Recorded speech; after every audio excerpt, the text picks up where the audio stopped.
कुछ। चलिए एक काम करते हैं, हम 4 का चौका ले लेते हैं। सस्ता ऑप्शन ट्रेड लेंगे आशीष बहेती जी से, उसके बाद चलेंगे रचना जी के पास एफएनओ सुपरस्टार के लिए, चार्ट का चमत्कार के लिए गाबा सर हैं और मिड कैप फंडा के लिए धर्मेश जी हमारे साथ है। तो ये 4 ट्रेड्स आपके लिए अब आएंगी। तो सबसे पहले सस्ता ऑप्शन ट्रेड आशीष जी बताइए आपकी तरफ से।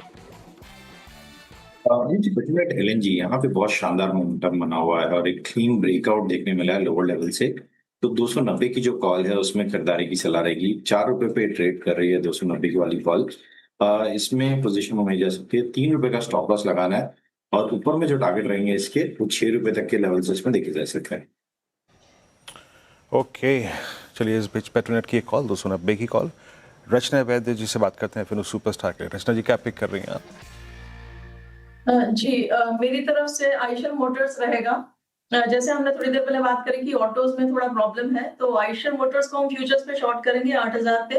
हम इसमें ऐसे लगा सकते हैं 8060 पे और डाउन साइड पे हमारा टारगेट रहेगा 7940 एंड 7900।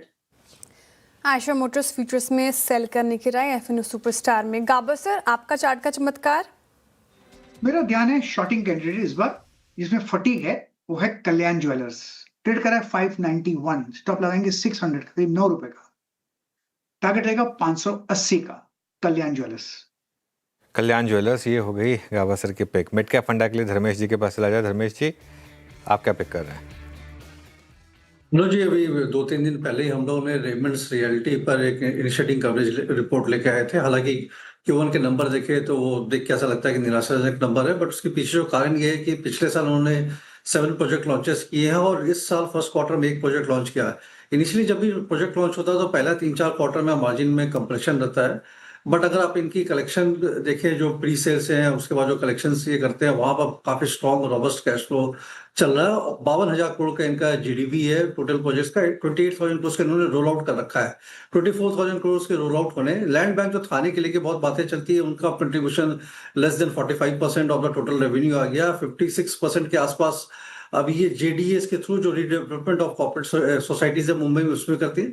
मार्केट अपॉर्चुनिटी बहुत बड़ी है। अराउंड 25,000 ऐसे घर हैं सोसाइटीज के जो रीडेवलपमेंट में आएंगे। 30 साल से ज्यादा हो रखे हैं। अराउंड 4 से 5 लाख करोड़ का मार्केट साइज है।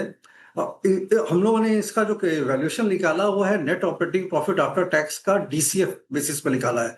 सो प्रोजेक्ट्स जो इन पाइपलाइन में है हैंड पे जो है उसका डीसीएफ करते हैं तो प्रेजेंट भाव पे जो अराउंड 570-75 के आसपास का मार्केट प्राइस चला, अराउंड 20% का गैप निकलता है। तो ये इनिशियल टारगेट है।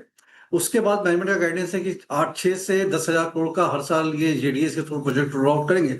उसकी वैल्यूएशन हम लोगों ने डिस्काउंट फॉर नहीं की है। 17 से 18% का इनका मैनेजमेंट का मार्जिन गाइडेंस है। एग्जिट मार्जिन 5.27 एंड रोसी की अराउंड 20% के आसपास रहेगा। तो कंपेयर टू अदर्स थोड़ा चीपर लगता है। वैल्यूएशन थोड़ा गैप का कंफर्ट मिला after the correction, recent correction. तो रेमंड रियल्टी बाई करने की सलाह रहेगी। जो फर्स्ट इनिशियल टारगेट है 686 का टारगेट है। रेमंड रियल्टी यहाँ पर खरीदारी की राय मिड कैप फंडा में धर्मेश कांजी की पिक होगी। चलिए रिकैप कर देती हूँ। 4 का चौका में हमने 4 स्टॉक्स डिस्कस किए हैं। आशीष बहेती जी ने पहले चुना सस्ता ऑप्शन में पेट्रोनेट एलएनजी, वायदा का टॉप गेनर बना हुआ है। 290 की कॉल में आपको पार्टिसिपेट करना है। 6 रुपये का टारगेट है, 3 रुपये का स्टॉप लॉस लगाना है। फिर एफएनओ सुपरस्टार में आयशर मोटर्स, रचना जी ने कहा है कि फ्यूचर्स में बिकवाली कीजिए। 7,940 के टारगेट 7,900 के नीचे के टारगेट तक दिख सकता है ये, और 8,060 का स्टॉप लॉस मेंटेन करना है।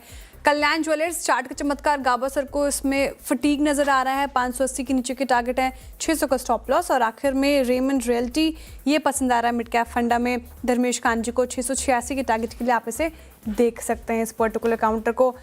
एक बार